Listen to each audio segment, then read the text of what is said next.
right, hello everyone and welcome to the Survivalist Prepper Show. This week we're going to wrap up our Bugging Out podcast series, I suppose. Before we get into that though, I want to mention that pretty soon I'll be doing a video review of the Plow, a tactical compound bow, which is turning into my favorite. I'm just in love with that bow. I love my long bow, my crossbow, but this one just seems like it's got the combination of it's easier to learn, plus you have to have skill to use it, and it's just awesome. He also, Aaron at Apollo Tactical, also, we're going to be doing a contest or a giveaway for they're called tack bars, and it's an ammo can with water purification stuff, some like food ration bars, pretty cool little setup. But I don't have a lot of details about that yet, but we will. And then the course at the Academy, I think what I'm going to do this week, the preparedness bundle is not quite ready yet, but I'm going to release to Academy members. I'm going to give you the URL basically of where that course is, so you can check that out a week early before the actual package comes out. But with that, I think I'm ready to get into this. You ready to get into this? Yes, I have my notes. I'm ready. Okay. I want to start out, and we're going to talk about bug out vehicles today. We've talked about basically everything else that goes into this, and even though we've done 3 podcasts on this, there's still just so much that goes into bugging out, from what you're doing to what you're doing it in, all of that stuff. So let's go over some bug out vehicles, and the first thing I've got right off the bat is the best bug out vehicle is the one you have, basically, right? Yep, that's what I think. And that goes into, the reliability, the fact that you don't have to go out and purchase anything else. It's right there. You know it. Yep. You know exactly what it is, what its little nuances and all of that. But beyond that, though, let's kind of talk about some things you need to consider, and then maybe other vehicles, because a lot of us can't afford these. I mean, they're pretty cool to look at, the big giant ones. What are you looking at me for? I'm thinking of the big giant bug out vehicles, and I'm seeing things in my head, and I can picture what your reaction would be if you saw something like driving through like barricades, even building barricades myself just to test it out, to drive through, seeing if the tires stay inflated, all that stuff. Exactly, that's what I was picturing in my head. But that's not necessarily realistic, although I am going to get into a little bit about what my kind of plans are that I want to do. It's not to that scale. We're not talking tens and $20,000 or anything like that. It could eventually turn into that, but that would be a while. But the first couple of things we need to think about whenever you're thinking about a bug out vehicle or what all of that different stuff is, first of all, where are you going? You've got to know what kind of terrain and everything your car is going to need to be able to handle. If we've got, like your Subaru, it would be great in the snow and all of that, but you basically need to stay on a road because your clearance is nothing. Yeah. If it snows, like the other day, it snowed like, what, a foot? It was a foot, but it was over like 20 inches, and then I got stuck. Yeah, so that's going to be a vehicle that's not going to work out really well if you plan on, say, heading for the hills, going up into the mountains, and it's... We could lift it.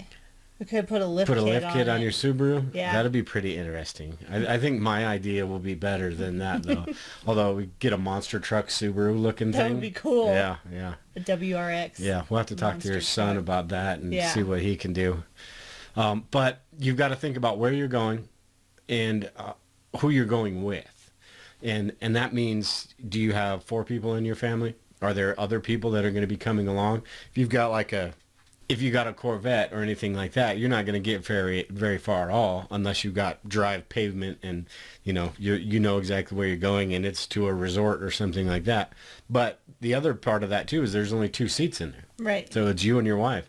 I don't know where you're going to put all your stuff or anything like that either. So unless you're driving your Corvette to your private jet and you're going to get on that private jet and go to your island, not a very good idea. But you got to think about your family, your extended family. Who's all going to be coming with you?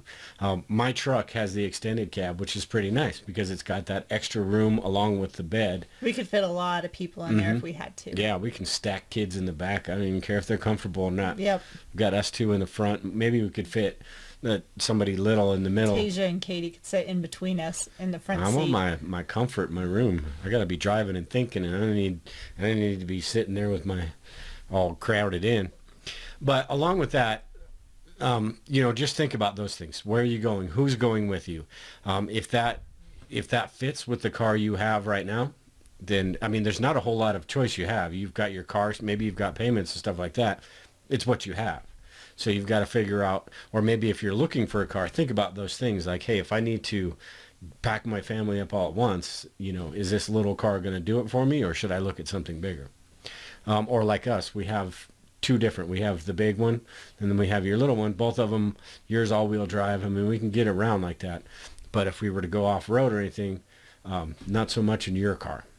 Okay, so I found this article from Prepper Journal, and we were talking about realistic vehicles and all of that. And this really goes through it because how we'd all love to have $20,000, $30,000, $40,000 vehicles, like some of these bug out vehicles we see online, and we're like, ooh, I want to get that. But the reality is the ones that are good for us are going to be in our price range. And there's quite a few vehicles. They've got, in this article, they talk about the Hummers, like you talked about.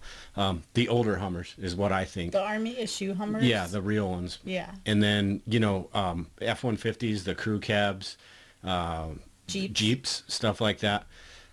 Trucks that you can actually put the cargo roof racks, extra place for storage, stuff like that. Storage is important when you're thinking about bugging out. Mm-hmm. So winch kits, they've got improved front and rear bumpers, enhanced lighting. You can put the lights and everything on it. So you can kind of soup out one of these older vehicles, which is what I'm going to talk about here in a minute. About getting these vehicles that can be somewhat EMP proof, and we're going to talk about EMPs too, and how that would affect your vehicle.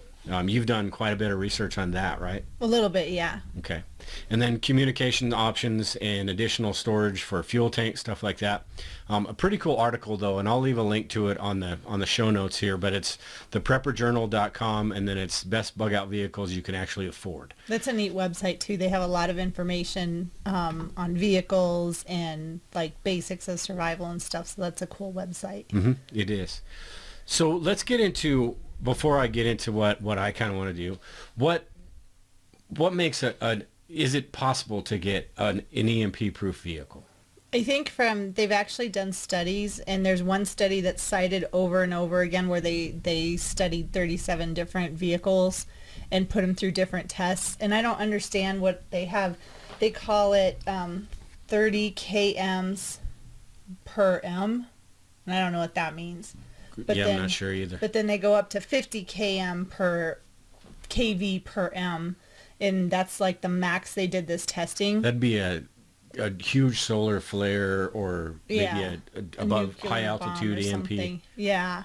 And so I think the biggest thing that I found is nobody really truly knows 100% because it's never happened. Mm-hmm. They can test, but until it actually happens, and there's so really many different variables as far as the magnitude and your distance from, if it's a nuclear strike and you're right outside the detonation zone, I suppose, it's probably going to fry everything. Mm-hmm. So, and you also have a few other problems than just your car starting. I mean, I guess that would, if you wanted to get the heck out of there, you'd be hoping your car started. Probably not. I wouldn't recommend leaving right then and there. But yeah, but this one that I've got, and I'm going to try to read this a little bit of it real quick. And this is from Jalopnik, JALOPNIC.com, and this talks about some tests that they did.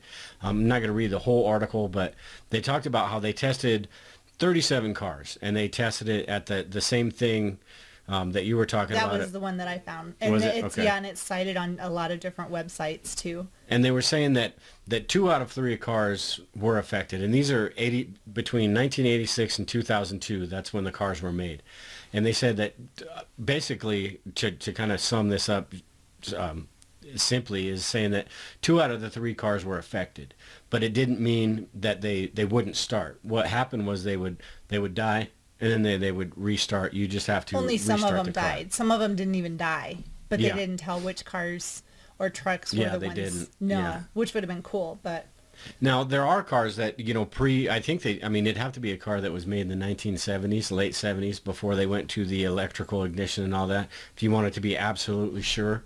But even cars, like our son's car, I bought him a really cheap Isuzu Trooper. And the engine is just absolutely, completely basic. And it's just a piece of crap, basically. But it's really not. It's a good car. Yeah, but and there's a few things that, I mean, they would be easy to work on.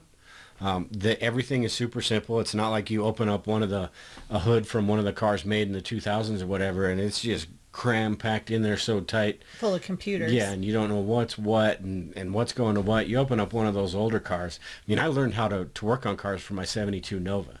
And that was just, there was just so much room to do everything, and everything was fairly simple. You get the new cars now, you have to have computers to find out what's wrong with this or that, unless you're like Corey, and then you could just fiddle with stuff, but I don't have the time for that. But the newer cars, they're just so dependent on electronics that the older cars might be a little bit better as far as, I mean, we just don't know with the MPs, right? Mm-hmm. And, I mean, there is a certain point where, yes, it's going to fry everything, but I mean, honestly, we just don't really know what it's going to do. It depends on the scale, the sensitivity, not the sensitivity, the magnitude, I suppose, that it's gonna depend. Now, with older vehicles, and this is kind of where I'm going to go into what my plan is, I'd like to get something that, basically isn't the nicest thing in the world. What are you thinking, Dale? I'm thinking like cheap, like the thing we bought, Gage, but like a Jeep or something like that isn't the nicest. And as far as what it looks like, I could give a crap. Actually, the uglier, in a situation like this, I think the uglier the better. You don't want it to be all cherried out, because then you're making yourself a target. If you look like you're driving a beater down the road, nobody's going to give you a second thought. They're going to think that you're broke, you don't have any money, you don't have this or that. So if your car is ugly, they're going to go on to the next person who might have something they need. But it's something that I can work on over the course of a couple of years or so. And I'm no auto mechanic or anything, but I do have Corey, our son, who is pretty good. So if I can either have him help me do it, or I can ask him questions about stuff. But the older vehicles, I'm talking 80s. So what if you maybe got like an F-150, a Jeep, like a 1976 F-150? That would be kind of cool. That would be cool, yeah. Big tank, big heavy, 10 miles to a gallon. But it's got to have, or I wonder, I think it would be good to have a diesel. Yeah, and we'll get into that, why diesels are better too, but I think so as well. The engines and all of that, I guess we'll just talk about it now. First of all, diesel takes less resources to refine the fuel. Right. And you can make diesel. You can make fuel. Yep, biodiesel and all of that. And the engines just last longer. There's not as much wear and tear on them. So diesels are good. Right now, usually diesel, or sometimes diesel, is less expensive than unleaded. Right now, with unleaded being at the price it is, diesel's more expensive. But there are more options with that. Diesel engines usually have more torque too. Depending on what you get, the Dodge trucks. And torque is basically more power. Not speed or anything, but more power. Pulling power, stuff like that, yeah. So, but anyway, going back to what my plan was, is getting something that's low cost, something that's not going to break the budget, and then kind of build on that and work on that. Something that'll just sit in the driveway and I'll get it running at some point, or maybe even buy something that's running. Spend $800-900, get something that's running, but do some tuning up and do, changing the plugs, changing the hoses. That's part of the plan later on. Yeah. So then, I mean, then you could just make this, who knows, you can make a whole business out of getting old cars and turning them into bug-out vehicles. I don't know if I'd have to be good at welding and all that, which I'm not. But on my car, if I paid $500 for it, why not? I wouldn't do that to my truck sitting in the driveway now, because that eventually I'd like to resell it. But if I'm buying something like that, I could give a crap. I just want to make it cool, and I want it. The main thing is the reliability. So I think the engine would be the first place I would start, making sure that, because if you're going to go somewhere, you don't want to have to be worrying about if this is going to happen or that's going to happen. You want something that's going to get you there. And that's why I say that the best bug out vehicle you have could be your car, because that's you've done the work to it, or it's new enough that it's not going to break down. Whereas these older ones, if you're like me and you're basically what'd your son call me the other day? A glorified lube tech? I think so. Which I know, I can change the oil, the alternator, all that stuff, but when it comes down to diagnosing, that's usually when I call him. But I think that's important, that everybody really should consider doing things like that, changing your own tires, changing your own oil, becoming a glorified lube tech, so that when something does happen to your car, and it will, that you have the tools and the know-how to how to fix a problem. Even if it's something like changing a tire, I think we should all know how to do that stuff. Yeah, with me, I can get an idea of what's wrong with something if a car's making a noise or this and that. I have a few different ideas because I know this stuff, but actually narrowing it down, that's usually when I call Corey and say, hey, you know, it's doing this, I think it's this, and he's like, yep, that's probably it, or nope, it's this. And I'm like, oh, okay, yeah, that makes sense, and then I go on my way. But if you have a little bit of knowledge about how a car works, then, and that's another good thing about getting an older vehicle like this, is you do get that knowledge because you do work on it. You're going to have to work on it. You're going to have to do all this stuff, and you know how that system works.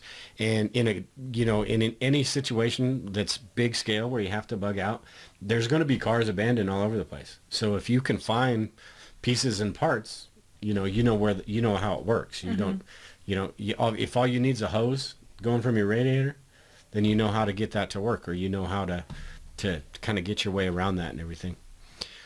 So that's kind of my plan, and then you can do the stuff like they talked about in the article, putting lights on it, putting the luggage rack on top, or the ski racks, whatever those are, reinforcing it. Does it actually, do you actually need to spend $20,000-$30,000 on one of these bug out vehicles that, bulletproof glass and I think your price frame is a little low, maybe 80,000, probably like 100,000. Yeah, could be for something really, really nice. Yeah, if you're talking probably more than that if you're talking bulletproof glass and stuff. No flat tires. And, that's reinforced. A lot. Yeah. That's more than $30,000. Something that gets 5 miles to the gallon because it's so damn heavy. But I don't think you really. I mean, I guess a situation could come up where that was necessary and it did save your life. But I think in a situation like that, we should be gone. We should be out of Dodge. If we're fighting off bullets and stuff, we waited too damn long. Yeah. That's my opinion anyway. I want the old Humvees. So you can get the Arnold Schwarzenegger one. Not the Hummer, but I want an old a Humvee. I want a Humvee. So you do want one of the smaller style, not the big ones. No, they're big. They're still big, but it's not a Hummer. As far as Hummers go though, the first ones were really long. I don't think I want that one, but I want the original Humvee that has I think it has 4, so it's almost like a Jeep size, right? And that's what I would like. Yeah, those would be cool. That would be cool because that thing just goes all over the place. But I would rather a Jeep or something like that because I'm cheap and I'm thinking cost. Well, actually, you can get Humvees and stuff cheap. Can you? Yeah, because my dad. Well, as far as parts and stuff like that, though, how reasonable would it be to think, okay, if your truck's broken down, your Jeep's broken down, you got to go find another Humvee. So what my dad did, and it wasn't too long ago, it was probably 5 years ago or so, maybe 10 years, I don't know, time goes really fast as you get older, but he used to go to auctions at Fort Carson all the time, and he would buy stuff on pallets. He bought 3 Humvees. That's what your dad's a hoarder too. Right, but three complete Humvees. However, they were torn apart, so they were were pieces. You had to put them together. But he spent $1,500 on it for 3 of them. For 3 of them. See, he could have hired Corey and put some stuff together and made a few grand on that. Yeah. Right, but that's if I had a pipe. That's too much work for me. I want to be able to drive something.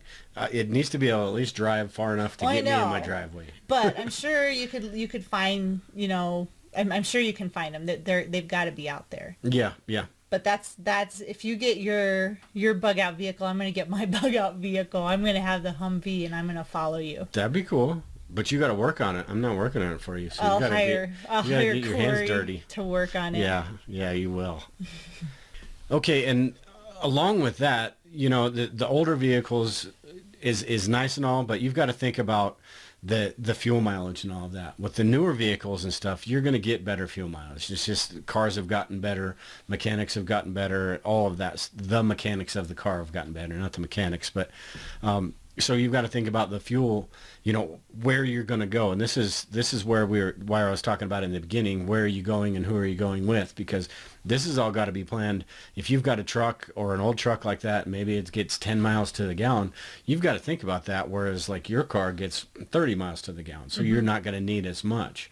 But you want to make sure it's going to get there. So there's that trade-off, but you've got to make sure you have all that stuff stored. It's not just about having the vehicle.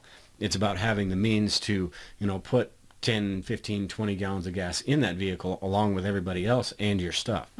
Or, if we decide to take off with both cars, if that's an option, I've got plenty of room to store fuel and stuff like that, where you've got some room maybe to just take people. And then I've got the upper hand because you guys got to keep up with me because I got everything. But my car will go further than yours will. Not if I get off road. Not if I take off on you. Like, you know what? I got all this stuff. Later, people. I wouldn't do that. I would never do that. I'd need your guys' help. I would hunt you down. I'd have to be building stuff all by myself. And I'd be like, why did I take off? It'd be fun in your head for about 2 seconds. And then after that. So before we get into tinfoil hat and all that stuff, now that we've kind of talked about different vehicles, different ideas, and there's just so much to this. Ideas. Oh, let me hear that then, because I've got some stuff I want to talk about: trailers and campers and boats and bikes and all that stuff. That's what I have too. Oh, is it? Okay, perfect. Yeah, so I have, what if you have alternatives to, your traditional bug-out vehicles, which first of all be your family car. That would be your first bug-out vehicle. But then going different, which you already covered over a pickup truck, four-wheel drive. So, and as an example, would be Gage's truck, and he spent $1,500 on that. Which is honestly a little bit more, or actually probably about twice as much as you could probably find one. It's an 86 Trooper, probably $700, but there was some stuff done to it. That's why it was $1,500. But if you were looking to do it yourself, you can get something for $500-600 and work on it over time. So other things that you could do, a four-wheeler or a quad. Those are a lot more expensive though. I mean, I found some just, looking for the older ones, and they're $2,500. Yeah. So it's still expensive. And that's the reason we don't have one right now, because they are expensive. Yeah, but those are nice, and they're all-terrain vehicles too. They go pretty much anywhere, but they don't have something to keep you warm, so it's not covered. You could get one of those little Cushmans or John Deere little tractor trucks, but that's not going to go very far. Well, and like we were talking about last week, if you're going to a campground or something, but you want to go further, having the ATVs, maybe you park your truck somewhere and, secluded or hidden, and then you have the ATVs to get you further. Yeah, and that would be good. The only thing that I would, because I'm always thinking, okay, I don't want people to know where I'm going. So I'd be the sound, the engine sound, because that'll carry. That's true. But mountain bikes, and even they're reasonable. A little motorcycle, maybe a little moped. 80, a 120, something like that. You could get a little moped for less than $1,000. You're not going to be doing much four-wheeling in a moped that you would on a dirt bike, but if you wanted to get around at night, mopeds are pretty quiet. You could get around. Mountain bikes would be good though, because in that same situation, if you parked somewhere on a secluded road or something and you wanted to get up and out, that way if somebody found your truck or your vehicle, they wouldn't exactly know where you are. Right. And you could take your stuff, maybe hide it that's in your vehicle, hide it in different cache spots. So if somebody gets your vehicle, they get your vehicle, but they're not getting you and they're not getting your stuff. And you take a mountain bike and head up.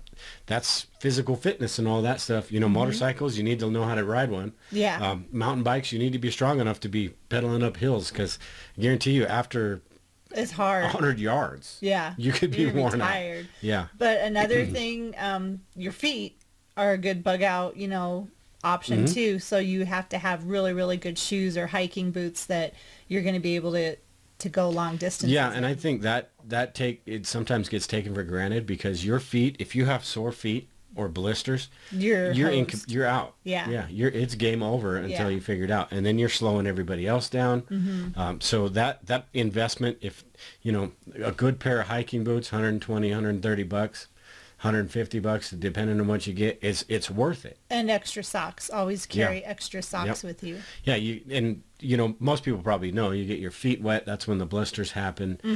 That's when the damage to your feet get done, and that stuff it'll take you out. Yeah.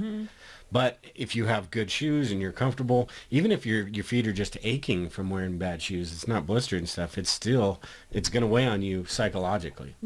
Yep. So yeah, it's a good point. Shoes. So what else you got? That's it. That's it. That's it. Where was I then? I forgot where I was. Campers and trailers. This just kind of hit me the other day because we've got our pop-up camper, which would be really cool, right? To go out, have that as a ready-made bug-out shelter. It's got the inside. It's got the stove, the water, all that we could replenish, the beds and all of that. But what do? We've also got the horse trailer. You can't take them both. Your car's not going to tow either one of them. Your car might tow the camp up, the pop-up. Yeah. But not the horses. There's your no way. Car's not taking 3,000 pounds. So, and I was, because we talked about this, and if it were a situation where we had to leave here on horseback or something, fine, we can do that. But if it's something in the middle, depending on the time of year, so if it's like right now, middle of winter, and we're planning on going somewhere, dirt roads and stuff up in the mountains, that there's no way a horse trailer is going to get through there. Yeah. So and you got to weigh the pros and cons of what you're going to take and why. So what would it take for you to get out of here and say, we got to leave the horses? That would be for me, wouldn't be so tough. But they could also be bug out vehicles too. The same situation where you go up to a campground and they take you. All you got to do is be able to find a place where there's food and maybe bring one of those electrical fences with you that, you'd have to generate power for it, but they're not going anywhere. No.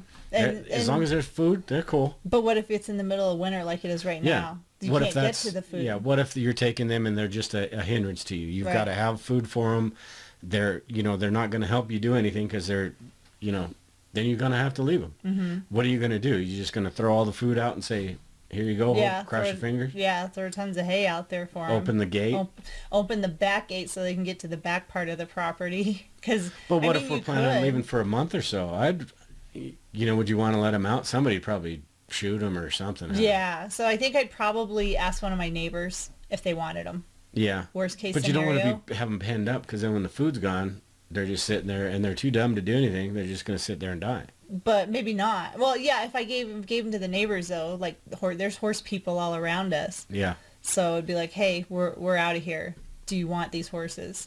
We could turn off the electrical fence and hope they're not stupid enough they can go through it.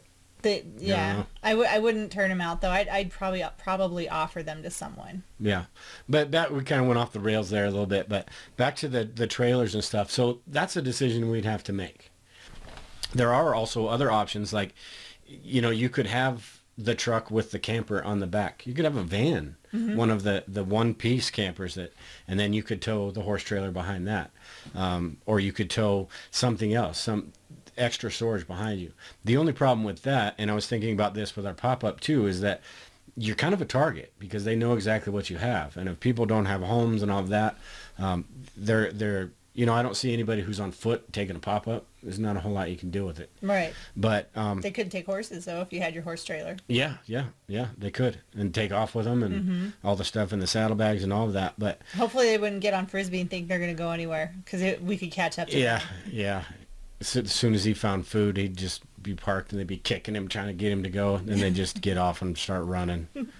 But the other options, like the truck beds, you can get the covers on the truck beds because if you have just a bunch of stuff tucked into the back of your truck, tied down with straps or whatever, people are going to see that. And again, you're a target. But if you have something that's covered, like the old Jeep Cherokees, stuff like that, where everything's inside, it's less, I guess, glaring, I suppose. Or if you have one of those truck bed covers, you can put stuff inside there and people won't see it right off the bat. Now, people like me and you who think about all this stuff, we might see a truck like that and go, what does he have in there? Because it's not empty, guaranteed. What kind of stuff does he have in there? When you go up towards the mountains and stuff like that, if people venture up that way, they're going to know this stuff. The hunters, the outdoorsmen, all that. They're going to know that, hey, this these people have to be surviving some way or another up here. Where are they getting, they've got a fire or whatever. Where are they getting the, maybe it's a Coleman stove. Where are they getting their propane? What else do they have? They can smell your stew cooking on the fire. Yeah, yeah. It's like, where are they getting all this stuff? So you got to think about that stuff. But yeah, I mean, there's just so many different options when it comes to bugging out. And when we think about it, we think about these big, huge $80,000 vehicles, which would be fantastic. Or like the show Doomsday Preppers, the guy that made them. Yeah. And I'm sure there's companies that do make them, which would be pretty cool if you had the money. But make your own. Not very. I mean, there's so much other stuff involved in prepping that maybe not the wisest choice for your money, unless you just want one. And then it's more of a hobby, I suppose. Mm-hmm. But it would be cool. But yeah, make your own and learn how to work on the vehicles. Then you're learning stuff. And then you can, if you have to chop into a quarter panel or whatever and weld on some spikes, it's your truck and it's $500 and it's, it's not anything that you're going to try to resell. Maybe you do make it cool and the right person happens upon it and says, hey, I'll pay you $10,000 for that. You never know. Score. Here you go. I'm going to start my next one. But see, then I think if you're going to be getting that vehicle and doing that, then at the same time, we should be working on a quote bug out location here. And you should do we should get one of those storage containers. Mm-hmm. And we should bury it and put it have the concrete all the way around it. So then we have our root cellar too. Yeah. Root cellar / bug out location that's in our backyard, and then you can still go out and play on your bug out vehicle out front. That's true. And you know what? You kind of brought up a good point. It's not vehicles, but what about having some property? And it's kind of expensive around here because we did look for that stuff that's 30, 40 miles away from here. But yeah, what about having a place, even just a small plot, where you can maybe bury a storage container, stuff like that, mm-hmm. and have that big cache setup that nobody knows about. Mm-hmm. And, 1 acre, 2 acres maybe. I mean, nothing that's where you plan on living and stuff, but, that's a good idea. And it'd be a lot easier to get to, and it's maybe a stepping stone. To the next step. Yeah, to the next bug out location. So that's kind of, there's a lot more to this, but that's kind of all I got today. What do you have? That's it. We talked about it. Oh, one thing I did want to talk about, just like it hit out the top of my head. So when people are talking about EMP proofing their cars and stuff, mm-hmm. and everyone's so worried that their cars aren't going to work, I don't think that's such a huge deal.